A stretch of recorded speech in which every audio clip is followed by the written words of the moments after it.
বারা ইবন আজিব রাদিয়াল্লাহু আনহু থেকে বর্ণিত, তিনি বলেন, নবী সাল্লাল্লাহু আলাইহি ওয়াসাল্লাম বলেছেন, যখন তুমি বিছানায় যাবে তখন সালাতের অজুর মতো অজু করে নেবে।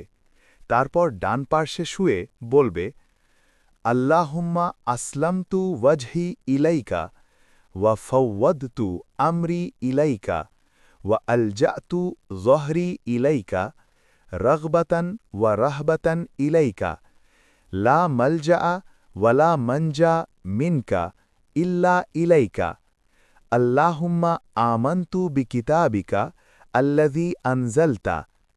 হে আল্লাহ, আমার জীবন আপনার কাছে সমর্পণ করলাম, আমার সকল কাজ আপনার কাছে সোপর্দ করলাম এবং আমি আপনার আশ্রয় গ্রহণ করলাম আপনার প্রতি আগ্রহ ও ভয় নিয়ে।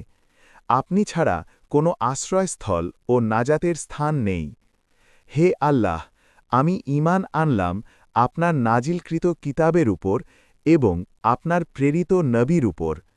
তারপর যদি সেরাতেই তোমার মৃত্যু হয় তবে ফিতরাতে ইসলামের উপর তোমার মৃত্যু হবে। এ কথাগুলি তোমার শেষ কথা বানিয়ে নাও।